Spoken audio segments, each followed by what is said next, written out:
What's going on, good people? Welcome back to another episode of B Wayne Presents, sponsored by Promarketize. Don't just advertise, Promarketize. As always, I'm your host, B Wayne, and I'm here today with matchmaker, dating coach, and Cupid's coach, Julie Ferman. How are you, Julie? I'm great, Brian. Thanks for having me here. It is a pleasure, it's a privilege and honor. Thank you so very much. We'll get right into it. Cupid's coach, what is that about? Well, that little guy with the bow and arrow, he does a lot of misfiring. And I thought many years ago when I was building a company, that guy needs a coach. So I'll just be Cupid's coach. And so I have been. And I've been a personal matchmaker for 25 years with my own company. Before that, I worked for my husband's company, which is how I got into all of this. And so I've been doing the dating industry for 35 years. Tell us a little bit about that story of how you got introduced into the dating industry, into the matchmaking and dating scene. I don't know how old you are, but you look a lot younger than I am. And I can tell you that in 1990, we didn't have online dating. We didn't have all these speed dating things, nothing like that. All we had was the personal ads. You put your person in the newspaper and hope somebody's going to be interested. No photos. It was just bizarre. I did it 3 times, but I was working for the Ritz-Carlton Hotel Company and I spent a lot of hours at work, and that was Kansas City and then St. Louis. They moved me there, and oh my gosh, I couldn't do personal ads in St. Louis, Brian, because that's where I grew up. And what if my old boyfriend found out and put the word on the street? What if my history teacher from high school hit on me? What was I going to do? So I was sitting there crying in my beer over, my love life. I was 29.9 years old and I wasn't sure I was going to be able to have kids. And this girl wanted marriage and babies. So I got busy and I hired myself a dating coach, and he helped me find all my blind spots. I had a bunch of them. We all have them. And then we got busy with an action plan, and I ended up walking into this dating service. And the guy who did the interview with me is the man I'm married to. So first he took all my money. And then I finally got access to his database, and I wasn't too impressed, I got to say. So I knocked on his door and I said, "What's the story with you, pal?" And that was basically it. That's beautiful. That's awesome. It just goes to show that you can find real love and you never know where you may find true love, just going about your business, working towards your purpose. Not even, you were looking, but it was the place that I would imagine that you least likely expected to find somebody was the company that you went to help you find someone, right? It's bizarre, but I've studied love and what love is, and it always puzzles me when in all the marketing for matchmakers, dating coaches on like find love. Well, okay, hello, where is it, right? I don't think we can find it except for it starts here. And you know that I can tell you're a spiritual man and you've got a relationship with something bigger than yourself, don't you? Yes, I do. I just could tell. And tell your mama I said she raised you right, because I can see into your character and I can tell you're a good guy. God bless you. I will let her know. Mommy, you hear that? You hear that? Did you hear it, mama? She's not in the room, is she? She's not in the She's room. not. She's not. Well, mama, you did good with your boy. I have 2 boys myself. So, the challenge with dating is that we're comparing real live people out there who we might come upon or we might see on an app. We're comparing them to the fictitious image we have in our mind as to who the perfect person is. That's the first thing we do wrong. And then you want to know the second thing? Are you a single guy or are you I, happily? I, I'm happily single. Oh, okay. All right. So the second thing that people who are actually looking for a relationship are doing wrong is we just assume that if we see someone out there or on an app that appeals to us, that we've got a shot at that person. And we don't necessarily have a shot, right? Because the it guy, the guy who gets all the attention, tall, dark, handsome, wealthy, personable, fun, all that, 6 feet and taller, because the girls like that. Well, those guys are getting picked all day long. So what happens to their ego, right? They think they're so cool that they just keep on the bigger, better deal train. And women do it too. So the more desirable we are, the more selective will be, and the more challenging dating is, because the few people who make the cut, well, everybody wants to meet them. So Cupid's Coach is all about helping people do dating well and maximize all of our opportunities, whether it's online, working with the matchmaker. I recommend people register with the matchmaker, get to know the matchmaker, but think twice before you spend a whole lot of money on it. I'll tell you if you should or not. Check in with me first and I'll tell you. I'll tell you straight scoop. A lot of people And that the expensive dating service memberships and matchmaking programs they should not be buying. and so you kind of brought up what I wanted to go to next, the difference between a matchmaker and a dating coach, because you're both. So what's the Yeah. difference? I love being able to do both because I've done so many introductions and I've done interviews with other 50,000 people through the years. And what I know is that the problem is generally not, I just haven't met the right person, Julie. No, it's we haven't been attracting the right people because we haven't been being the right person. And then we haven't been doing the things that we need to do to attract that person. So the coaching part is really important. I love a stair-stepped approach to client engagement. A lot of matchmakers out there, just do some research. You can spend 5 hours just looking at matchmaking websites. They won't tell you how much they cost because they want to, there's a million reasons for it. They won't tell you much about the way they go about doing what they do, but they want to have you become their client. And then they're going to do the best job they can. But I don't like it. I was the client, right? So I wanted to be a full service operation. So in my world, whether people spend a dime or not, it's not the point. Love is bigger than money in my world. So when I built julieferman.com, which is the where my website is, it's under my name. When I built it, we initially called it Cupid's Coach. Now it's under julieferman.com, and the podcast is Cupid's Coach Podcast. But I wanted to fill in the gaps. So in my community, over 40,000 people I've registered, and think of it like a big pyramid. So if I'm doing a search, who's going to show up at the top of my search? Well, the people I know the best, the people who've hired me for matchmaking, or they've been in my boot camp and they've shown me that they're growth oriented and they're willing to do the work to become the best version of themselves. So I'm always going to refer those people first, but then people who've come to my events before, people who come to my virtual seminars, I get to know them that way. We're going to get that profile done so I can find them. I also do something you're going to like. I do something called mitzvah matches. Do you know what a mitzvah is, Brian? I know it's related to the Jewish culture, but I'm not sure what it is. Yep, I'll tell you what it is because my mother-in-law told me. My husband's Jewish, and they always expected that he would marry a Jewish girl. And he was 44 by the time he met me, and they were sure he was going to be bachelor Gil forever. And so he tells his mom about me, and she says, "Is she Jewish?" And he said, "No, Mom, I'm sorry, she's not Jewish." And then she said, "Does she sit down to pee?" It was like, okay, is she a girl? Good Does enough. she wear skirts? And then we found out later I'm actually 22% Ashkenazi Jew. Who knew? They're Wow. finding it in our family tree. So it's been really fun. So the mitzvah match happened like this. My mother-in-law was 86 years old when she found herself single again. And she sat me down at her home in Calabasas, Los Angeles. And she said, "Julie, I'm getting a little lonely on the weekends. Maybe you should find me a boy toy." I'm thinking, "Frida, you're 86, for goodness sake." And she said, "I know you can't promise me an introduction, Julie, but if you had one, it would be a mitzvah. It would be a good deed. It would be a blessing. It would be a gift." Well, I never had to match that lady because she had three more boyfriends before she passed at 95. I What do love you it. what do you think her most important criteria was? Take a wild guess, Brian. At 86, what is a woman's most important criteria? She wants a man that is youthful, that can keep up with her, stamina wise, fertility wise. It's related.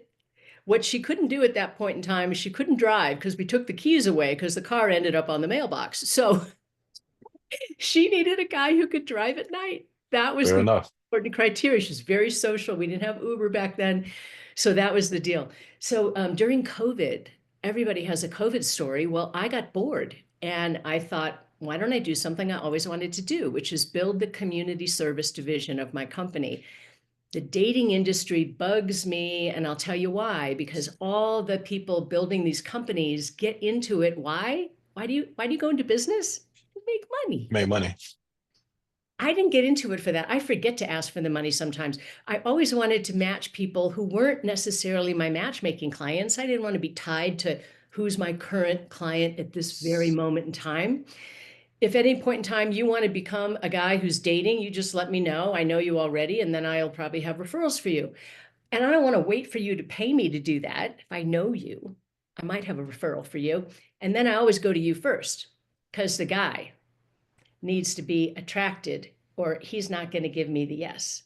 You know, there's a lot of blind date matchmakers out there. They don't give you a picture. Do you know why they don't give you a picture?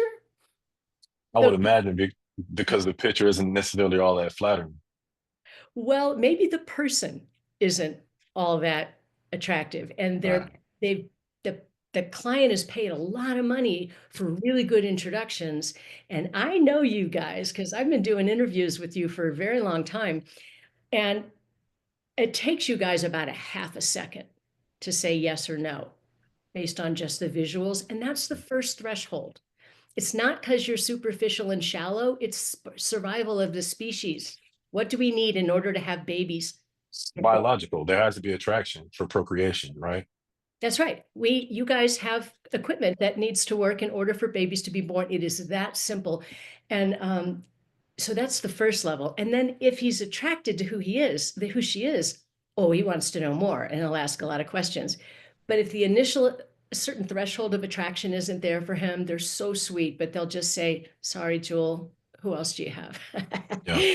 And so I always go to you first because if you say, she's not my type, who else do you have?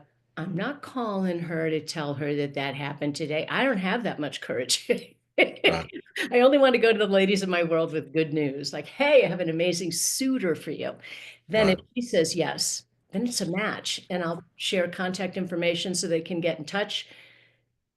Could be long distance and they're zooming. It could be right around the corner and they meet up for coffee right away. It's I get to do many more introductions than I used to because I'm searching for the people I do just a simple consultation with. I'm searching for people in my boot camp, not just for people spending a stupid amount of money. So that's one of the major differences I would imagine between the coach and the matchmaker.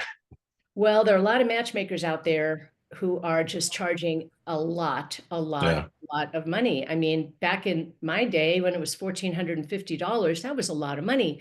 And then later on, when I became a matchmaker, part of the reason it became so much more expensive to provide the service, it's because of Google. It's because of Google, because if I get your phone number, let's say you and I meet up through a matchmaker or online or whatever, and you give me your phone number, what's the first thing I'm going to do? Going to go to But if we exchange numbers and look a person up, Yeah, and I'm going to snoop and I'm going to find out what I can find out about you. And people are looking for, well, how old is he? I don't reveal age on my profiles. I'm right. over it. I'm over it.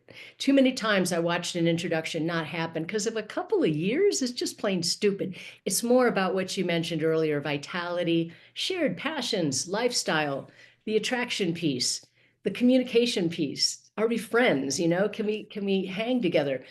So it's been a really interesting thing. And I go ahead and make these introductions and then I'll share the cell numbers. But a lot of women, smart women who are dating right now are, are using Google Voice.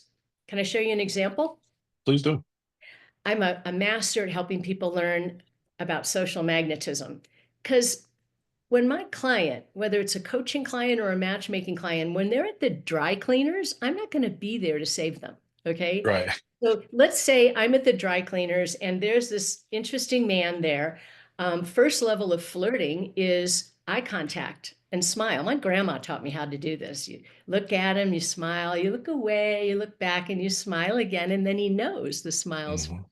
Does that Hmm. make your job a little easier out there in the world? I can't even begin to tell you. That's a whole nother story that we can get into. The fact that there was a thing called feminine wilds, right?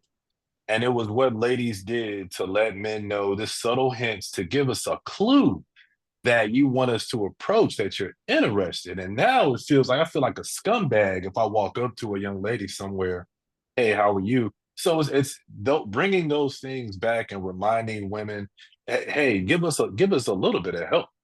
Thank you so much for articulating that, Wayne. I want to call you Wayne, but I know everybody calls you Brian, because women have been told all their lives, don't initiate, wait till he comes after you. If he really likes you, if he's attracted to you, he'll do it. But you know what happened? The Me Too thing happened, which needed to happen. And then good guys like you and my son, both of my sons, have told me they don't want to be that guy. So they're waiting for a signal. Ladies, are you listening? I want you to practice holding eye contact and smiling. Look away, look back, smile again.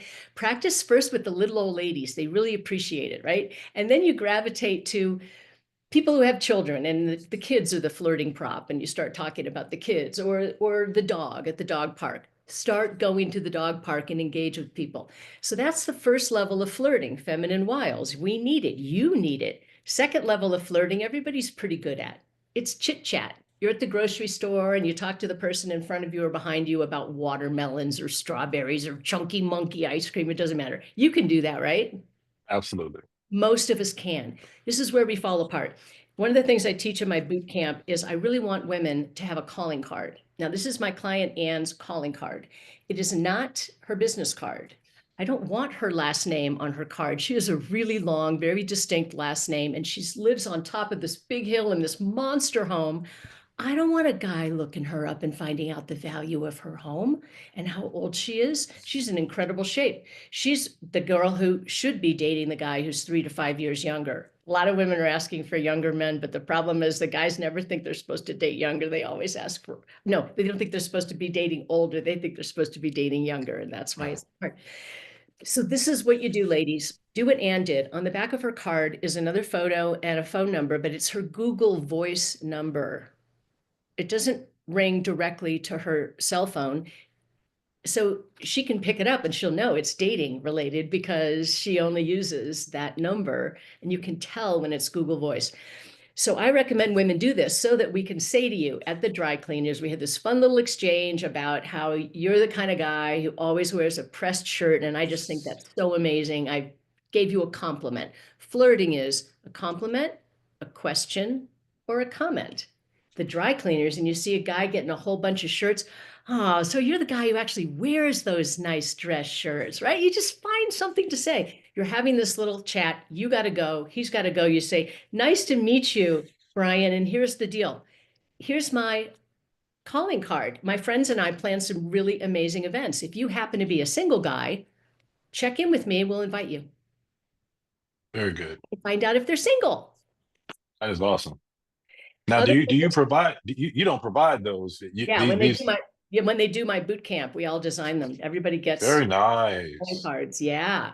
And we handle the photo things too, because you know, why are photos so god awful on these websites? Well, in defense of human beings in general, we all think that we look like the best photo that's ever been taken of us. And we think we look like that photo from 10 years ago.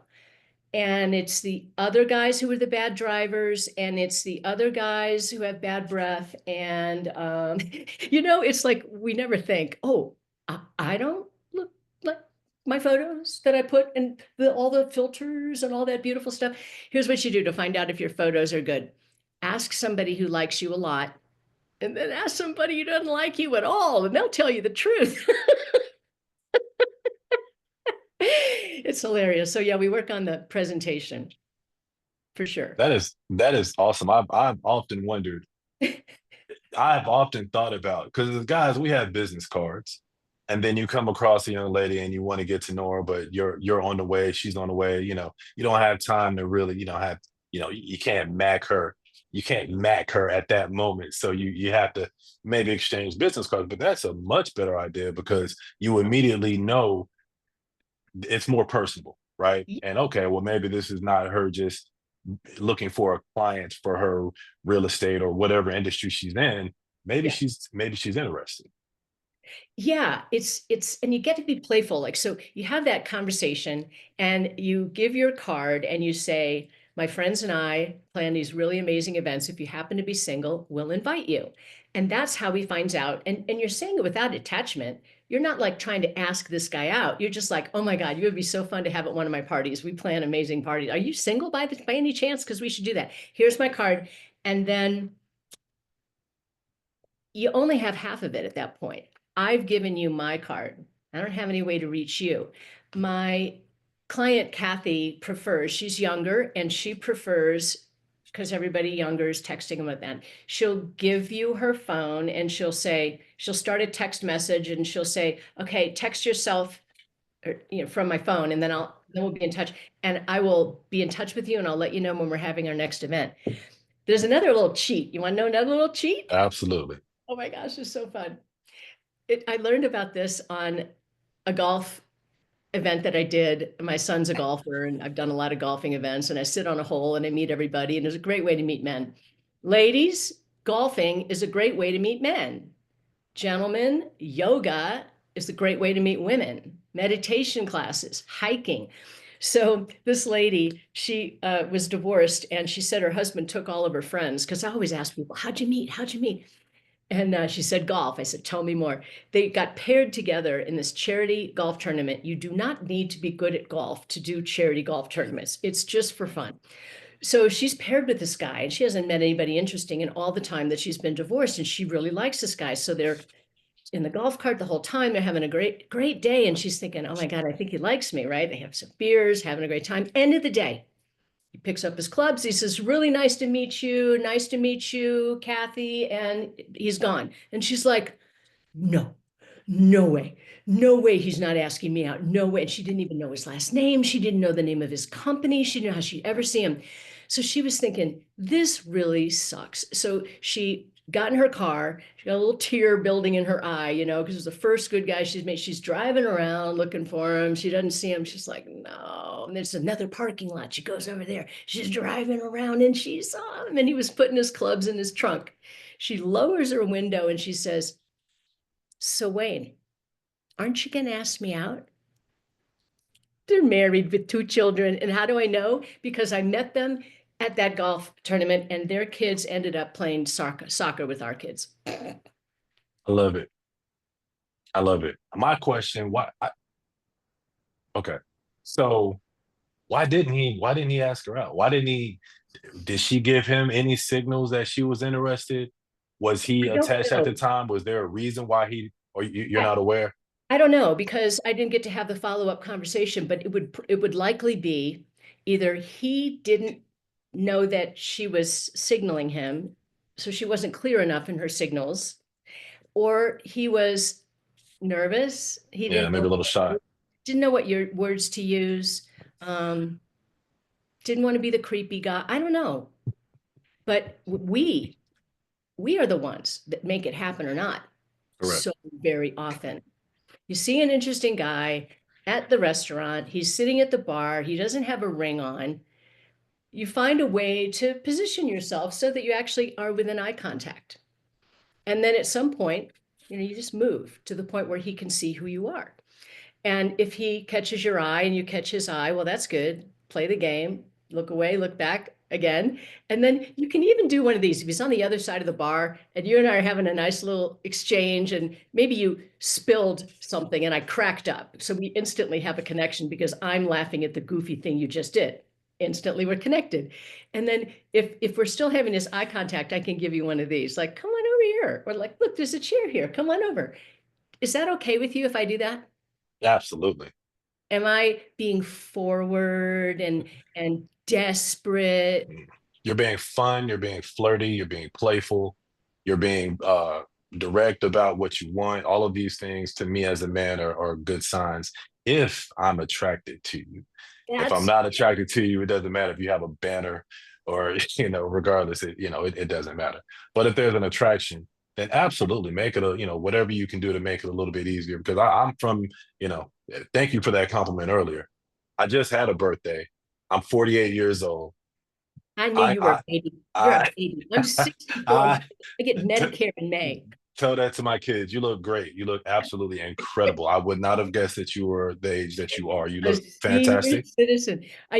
People used to tell me I look like Julia Louis-Dreyfus, even though my hair is blonde. And now people tell me I look like Betty White.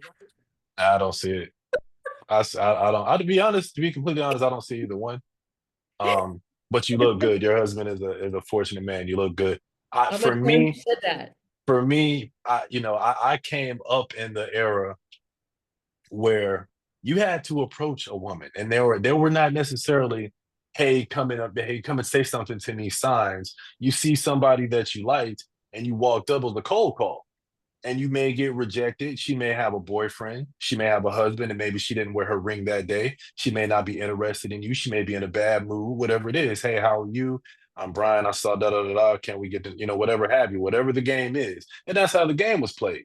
And Yep. now, you did that at the grocery store, you did it at the gas station, parking lots, malls, wherever you were. If you saw an attractive woman, it was in vogue. It was okay to walk up to approach her and respectfully attempt to initiate a conversation. You didn't have to be at a bar or, at a place where it was expected or anticipated, and it was okay. But we're at a place now, we're in an era now, like you said, like you stated earlier, post Me Too movement, where it's Jesus, it's almost become taboo to approach a young woman out here in the wild.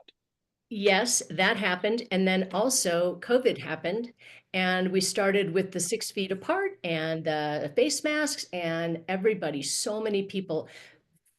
I don't know what percentage of people, I'm saying 75, 80% of the people that I talk with, and I talk with a lot of people every week, most of them are working from home.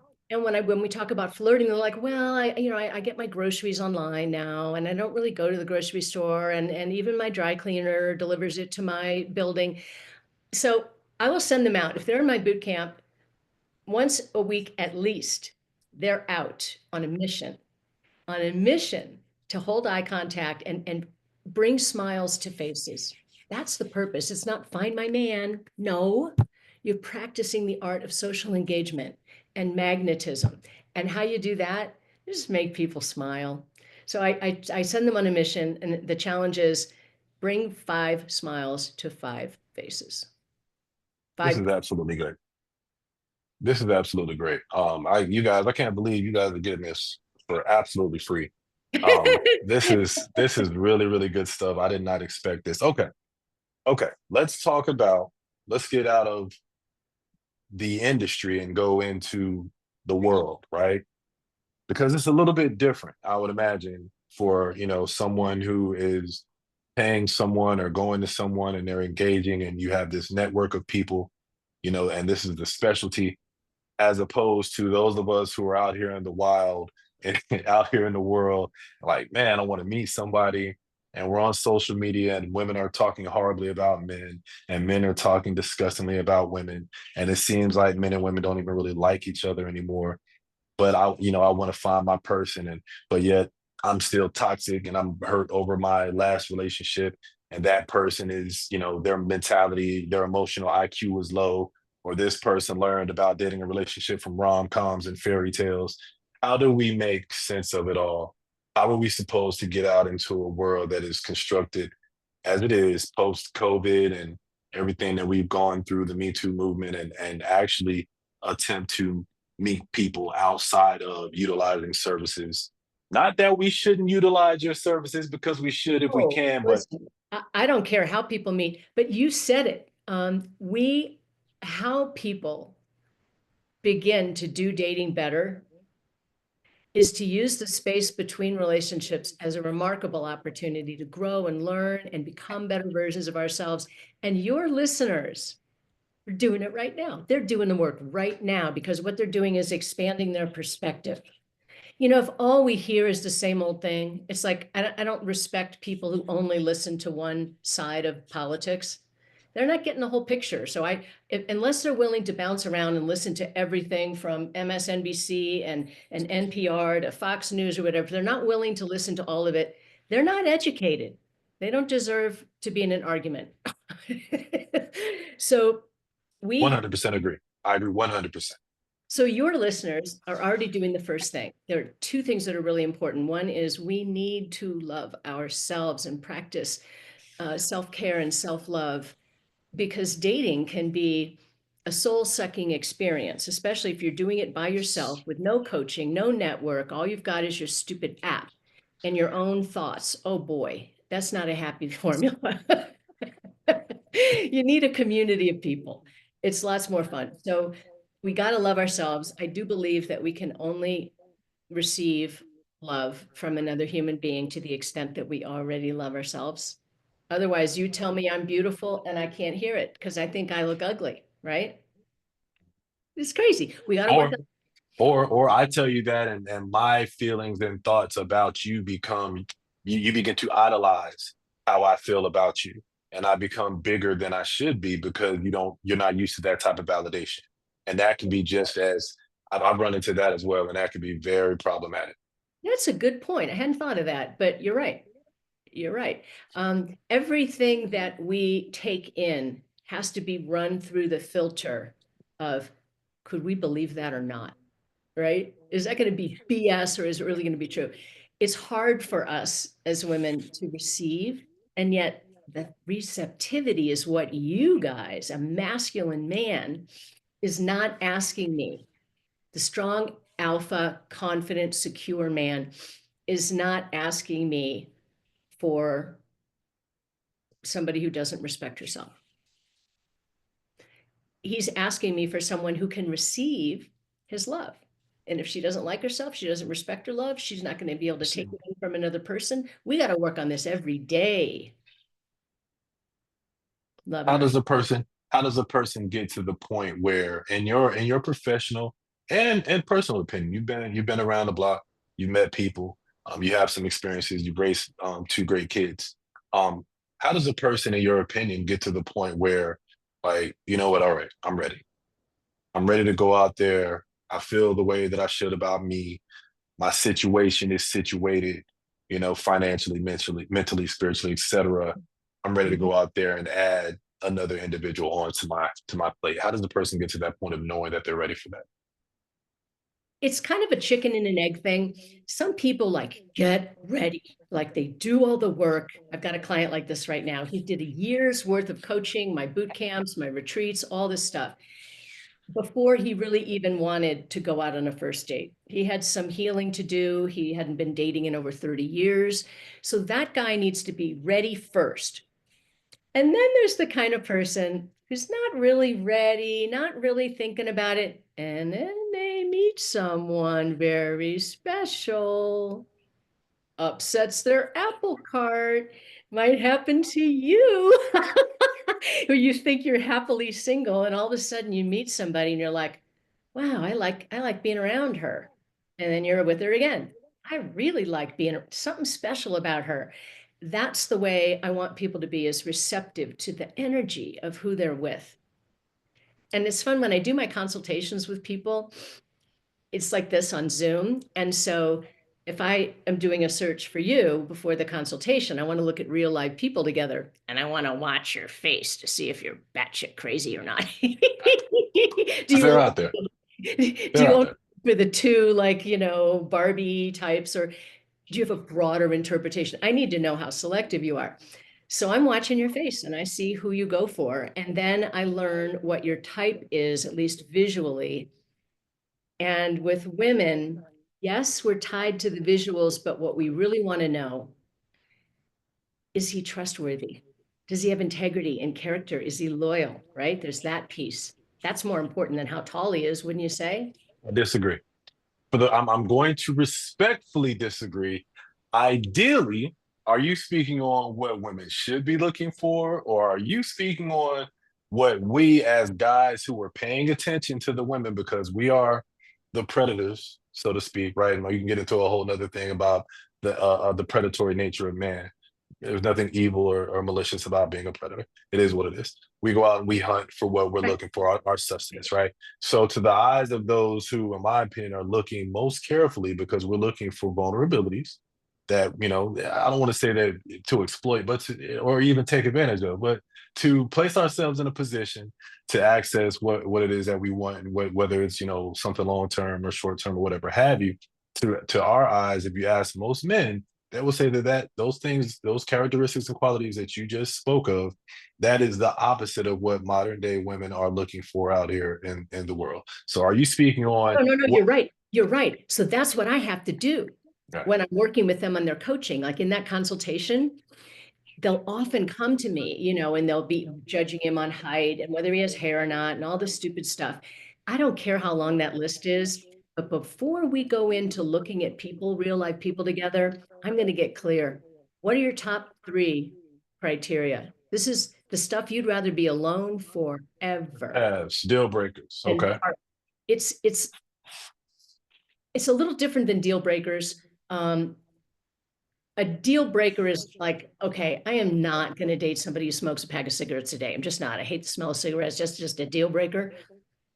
But in terms of my key criteria, like the girls say to me, "Oh no, Julie, he's not 6 feet or taller," and I'll already know her top three, and they're almost always, when we really boil it down, would you rather be single forever than partner with a guy who isn't 6'2" or taller? Well, no. Would you rather be single forever than partner with somebody whose word you can't count on? He tells you he's going to be there to pick you up after your colonoscopy and he doesn't show up. He tells you he's going to be yours forever and then he's been sleeping with women on every business trip. Trustworthy, when you really get down to it, even women who seem to be superficial and shallow, when I do that consultation with them, of course, the people I get to do consultations with are growth oriented or they wouldn't have hired me for a $295 consultation, right? That's true. That's true. It's a subset. And then a lot of other people, we're getting ready to send a message out to all the people in my community who haven't yet done this consultation with me. Are they going to listen to anything that I have to say? They've been in my database for years and they've never even done a one-on-one consultation. They just think if they're good looking and pretty or successful, that they should just get what they want, have what they want. Ew. Right. Well, that is what society has taught us in a lot of ways. That We got to yes, be you smarter. get to be, if you can throw the ball the furthest, or if you can run the fastest, or if you look the best, or if you have a charismatic personality, that there are doors that are accessible to you that are not necessarily accessible to the rest of the world. So what happens when you have a lot of these elements of appeal is your romantic market value is quite high. And who came up with that term is this great guy. His name is Larry Davis. He's a PhD and he wrote a book called Black and Single, long, long time ago, like when in the 90s. And I loved the book so much. And he talked about romantic market value. And the more goodies you have, the more, assets, the more good looks, the more charm, the more personality, if you're gentlemanly, all those things give you a lot of romantic market value. And then part of the problem is that everybody wants to date that person because this person has the qualities that our silly, superficial society and culture has told us to look for. Why are there so many divorces? And guess what? 2/3 of the divorces in this country are initiated by us girls. Women, yeah. But women say, oh, men are just commitment phobes. Men, I'm like, no, no, no, they're really not. Here's the stats. See, it's stats. And I think what happens is you guys, what a commitment is maybe a little better than we do. And you're more likely to be in it for the long haul. And we can be a little slippery. We can be conditionally committal, like, oh, I love this guy, but you know what? He lost his job, and just the dynamic didn't work anymore. He got fat and he lost his hair, and I'm just bored. I'm just bored. I'm just not happy. And they think that if they change horses in the middle of the stream, it's going to be better over there. Well, they got to get through dating first before they get into that new relationship. And that's like trading a headache for a stomach ache, okay? You got a whole new set of challenges and circumstances. So whether we're in a relationship or we're single, same thing. We have to treat ourselves well. We have to practice treating other people well and practice being the type of person we hope to meet ourselves. It's the golden rule. You've been off the market for What, 30 35 years, years. 35 years, 35 wonderful, beautiful, awesome Uh-uh. years, right? This last year was the hardest year of our marriage, and we almost Really? fell in. We almost threw it in. And part of the reason is, the biggest reason is we're in different lifestyle stages. Mm. Um, and guys, if you're listening, ooh, be careful about always wanting to date women who are 10, 15, 20 years younger. Gil and I are 14 and a half years apart. I was 29.9 when I walked into his dating service. He was 44, crusty old bachelor. People thought, oh, Gil Ferman's never going to get married.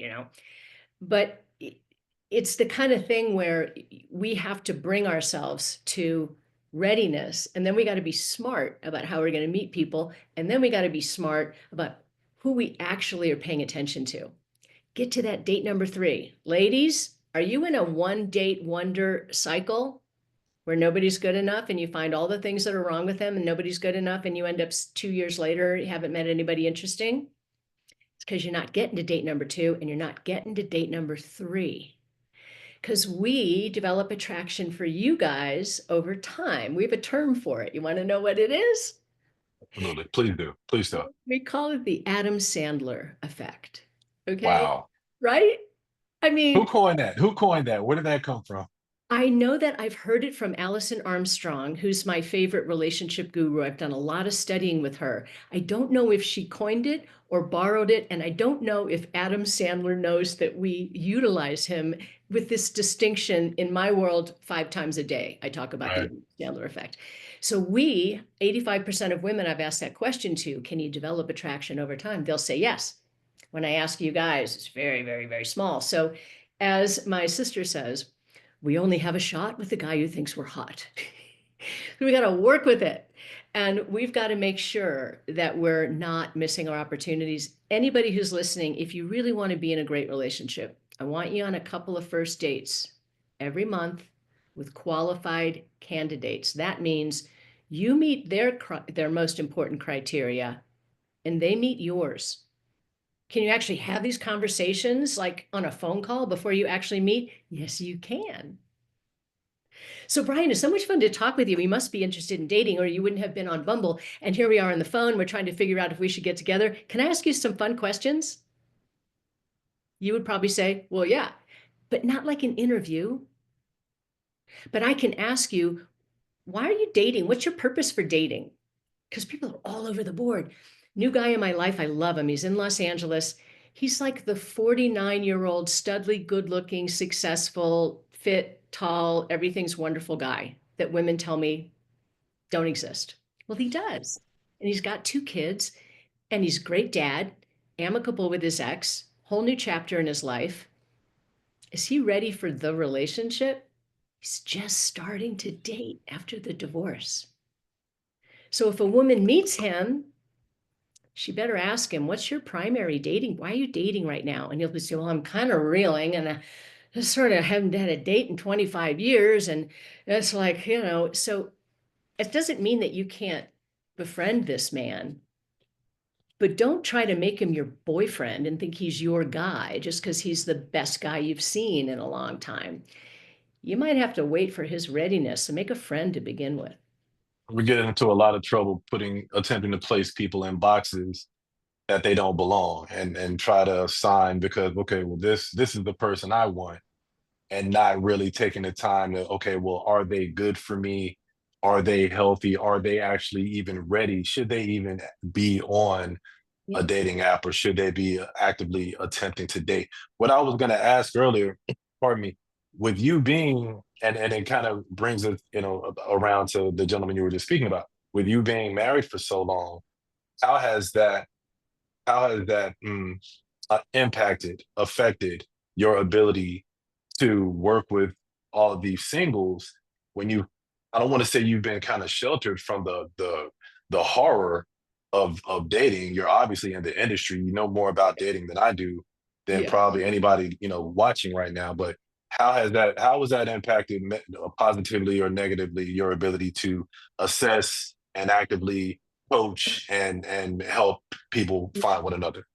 Great question. I'm pretty sure that Gil Ferman and I would not still be married after 35 years if it weren't for everything I've heard from you guys, and I'm watching, I'm the fly on the wall watching what's going on in dinner tables across Los Angeles, New Mexico, and now Colorado and everywhere else. And I get to hear because I get feedback from him and from her. If I got feedback, like, somebody just went on a date with you and they are not going to give you a second date, and there's reasons X, Y, and Z. Well, I'm not going to pick up the phone and say, you know what, Brian, you really blew it on that date. And what you need to do is listen to me. No, no, I'm going to wait. If you're my client, then we're going to have a call after your date and we're going to talk about it. And I'll say, he'll say, oh, I really liked her a lot. I want to see her again. And that's when I got to say, well, I don't think I don't think she's waving you in, pal, and then what did I do? I think I know what it is. This might be hard to hear. So you got to tell me if you really want to hear. I make you beg for it, darling. You got to beg for the coaching because it's not easy to hear. And that's part of the beauty of it. So I learned that in order to become better at dating, people got to care enough to try to be better at it so they can attract a better partner and be happier. And then I get to watch the whole process. And I like to save relationships when people are in a relationship and they're not sure, the kind of wrestling. I really like to get on the phone and we go right back to those key criteria to see if they still are in alignment. And if they are, let's talk about our communication skills and how good we are at asking for what we need and what we want. Can we say, I love you? Can we say, I'm sorry? Can we do these things?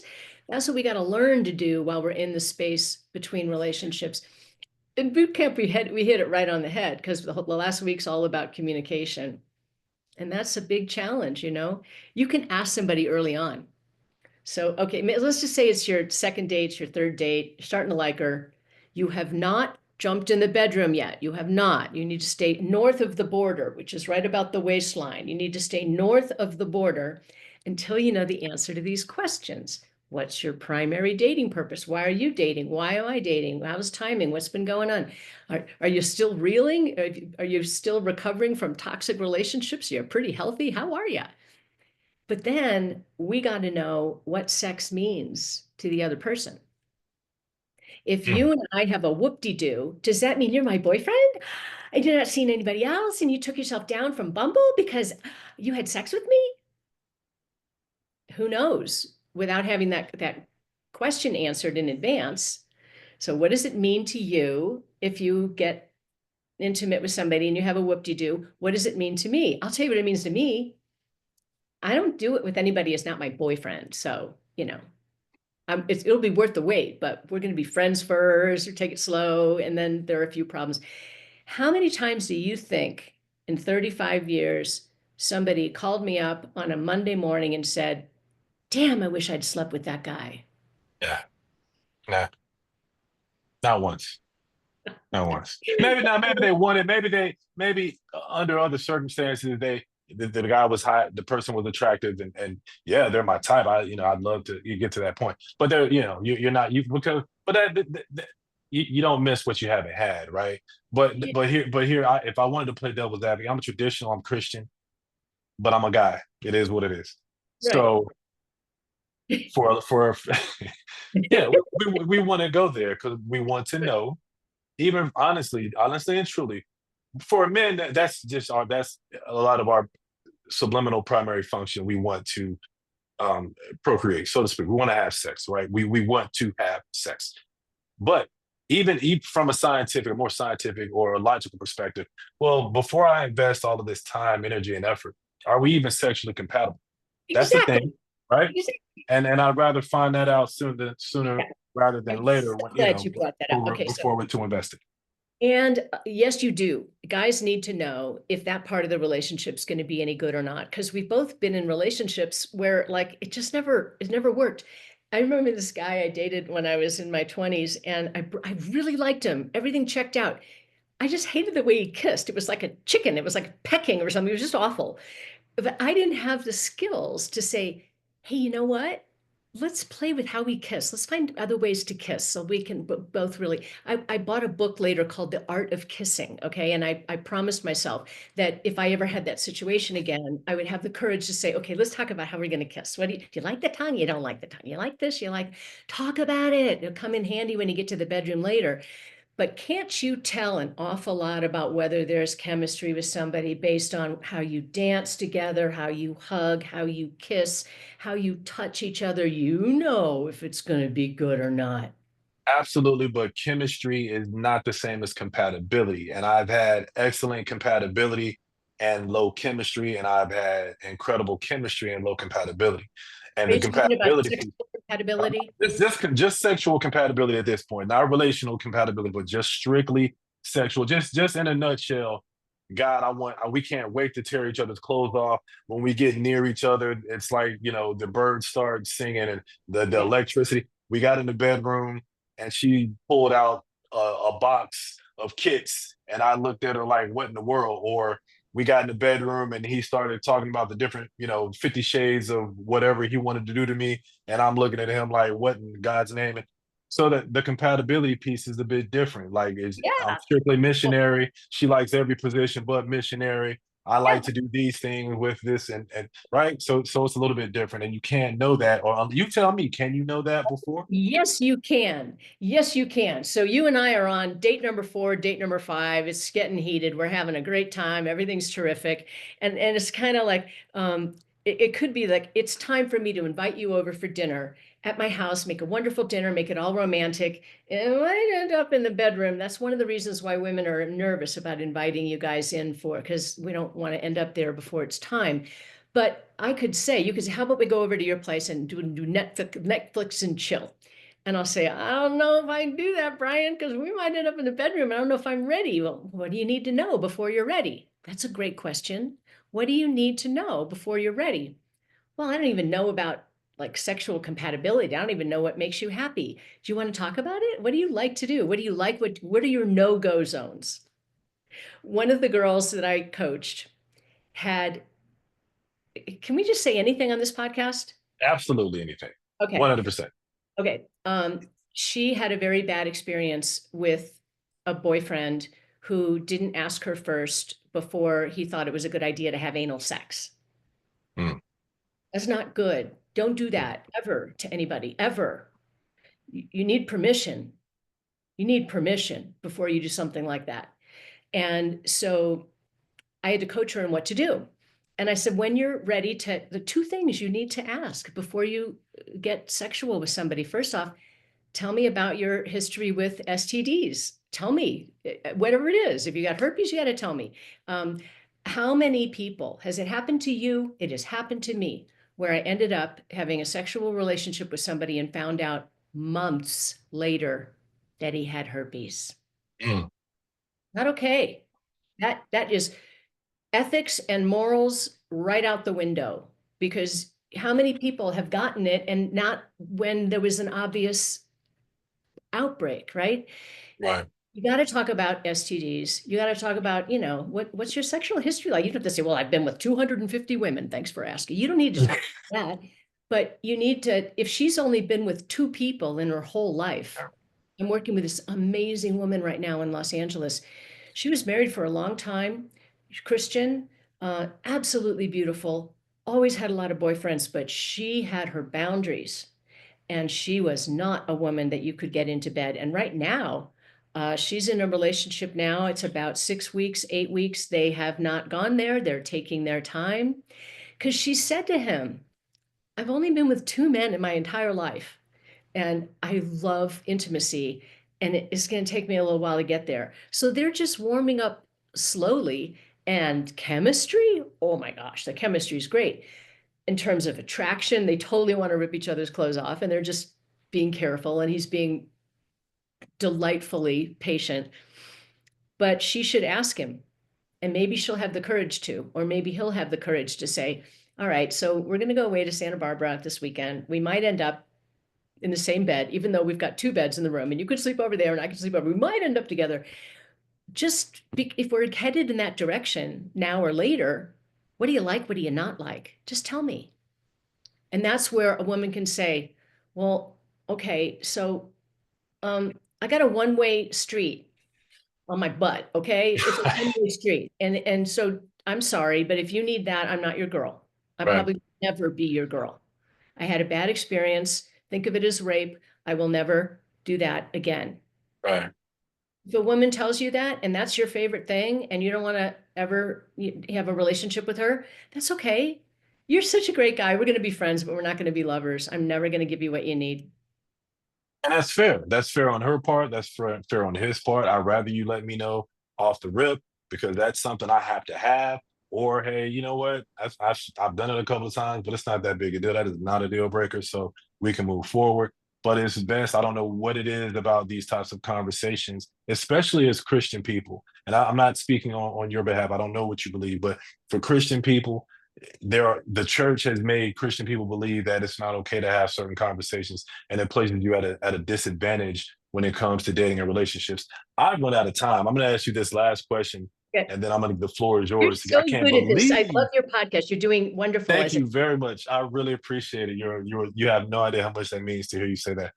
you're I, good. I can't believe how fast it's gone, but I should have known when you We could talk started about talking love, because relationships, dating, and sex all day long, Brian. but So just you're awesome. The knowledge, the information, I really appreciate it. But it placed Christian people at a disadvantage when it comes to dating and relationships. Um, what are your what are your views on courtship as opposed to dating, the dating process? In my opinion, dating culture has done as much of a disservice to love and relationships as social media, Me Too, COVID, as anything else has. The fact that we are all dating to date as opposed to, okay, you used to use dates as a part of the courtship process to get to know a person. And now we're just dating, we're just out here dating because dating is the thing. What are your views and your opinions on dating versus courtship? And we'll wrap it up because I know Yeah. you got to. Um, it's real simple. The people in my world are interested in having extraordinary relationships. They're not just looking to have a string of dates. So if somebody's just looking to have a string of dates, they're over there on what's the grinder? I don't know. They're on they're on something. But the people who come in my world, they're looking to have their last first date. They're looking Right. to find a keeper, somebody that they want to be with for a long, long time. So I don't really have that. I specialize in courtship. I love courtship. I love the space between the dates. What's happening? Are you sending a sweet text message? Did she send you a something sweet, oh, you mentioned that you love this book by Faulkner and I found this copy of it and something like that. Courtship is important. Yeah. Slow down. I want courtship to slow down, which doesn't mean you can't be hot for each other. You can be plenty hot for each other. Just keep your clothes on. We did it in high school. We can still do it for a Some little. of us did it in high school. Some of us didn't do it in high school, unfortunately. Um, you have been awesome. Julie Ferman, dating coach and matchmaker, Cupid's coach. The floor is yours. I want to thank you for your time. It has been a pleasure. It's been a blessing. What would you like to say to all the people out here, men and women, or men or women who are interested in dating, who want to find their person, but they've been hurt, the roller coaster, the cycle of toxic relationships and social media and just coming across negative person after bad person after a horrible date, what would you want to say to us normal folks who are out here looking for our person that are starting to get a little bit losing hope? I love that you would ask that. First thing is, this podcast is a good one. Keep listening to this one. Listen to my podcast, the Cupid's Coach podcast. All of my advice is all packaged in almost 200 episodes. It's all free. Do that for sure. And then also register with me. If you speak the English language and you know how to use, you have an email address and you know how to be in touch by phone, I want you in my system if you're sincere about finding a relationship. And you got to have the courage to be willing to do the work because, you know, who's the common denominator in all of these experiences that I've had, that you've had? Well, you know, hello, I was there. So if you have the ability to do that and you're growth oriented, I want you in my world. Go to julieferman.com and register, and I'll be the one right back in touch with you. And I'll invite you onto a free 30-minute call with me. Make sure your profile's good. I'm going to want great photos. Maybe you live in Baltimore, and but now I have somebody in Baltimore. So whenever there's somebody who says, hey, Julie, my colleagues all the time were checking in with me. Do you have any really great men in Baltimore? As a matter of fact, yeah, I met this great guy, and here's, you know, it's like that. So get registered and listen to the podcast. And just use this space between relationships as a sandbox, as a petri dish to I learn love about that. yourself and about other people. And look for what's good. Look, this is what feisty Frida Ferman, my mother-in-law, said. She said she was getting ready to die. And she said, here's what you tell all your single girls. I said, okay, what am I going to tell them, Frida? She said, tell them the best dating advice is to just look at the donut, not the hole. Mm, mm. You bring to the table that's beautiful instead of looking for what's wrong and missing and how can we change him into somebody else. No, he is who he is. Can you appreciate who he is or not? If you can't, go someplace else. Instead of just simply looking at what he's not, focus a little bit more on what he is and how that could be a benefit to you. It's a real safe way to date by just making people wrong. Nobody's good enough. Everybody's flawed, you know, critical, judgmental. If we're that way, dating's no fun. So switch it around and practice looking for what's beautiful in people, everybody, whether it's the little old lady at the grocery store, the guy at the car wash. Human beings, we're a lot more wonderful than we are horrible. We really are. I'll add this caveat. You're 100% correct. And I could go on the space in between dating. And it makes me think of when you're working out, we don't think about as we're letting the weights down, how we should do that slowly and methodically and pay attention to it. The space between stars, I know this was crazy, but dark matter, we used to think that wasn't a thing, but it's actually a thing and it makes up more of what's going on out there. And it actually, they're finding that there's actually energy in it and they're learning more about it. The fact that we pay attention, people are trying to protect themselves from being hurt. And I get that. And we have to be mindful that we don't allow our empathy to get the better just because everybody's beautiful doesn't mean that this person belongs in this particular space as my mate, but that is a very healthy way to begin to look at human beings. And the more we love ourselves, the happier we will be able to be until we have somebody we want to invite into our lives. So don't forget, we got to love ourselves. Start off with, don't wake up in the morning and go on your stupid social media. No, start with yoga, meditation, exercise, something that's good for your soul so you can work through the bumps in the road that will happen later in the day. We could talk for, Where couldn't we? affirmations, whatever have you, but something positive, something beneficial, because the world is crazy enough. So we have to get in a good mental space within ourselves, loving ourselves and acknowledging who we are, the best of ourselves, so that we can go out and begin to attract the best from others, right?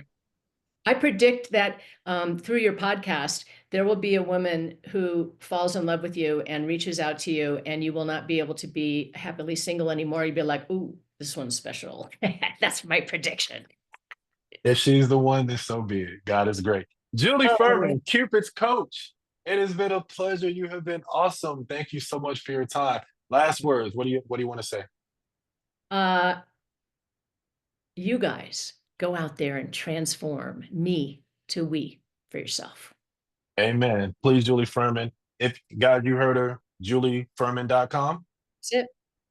Cupid's Coach, the podcast. I'll have her information in the description box.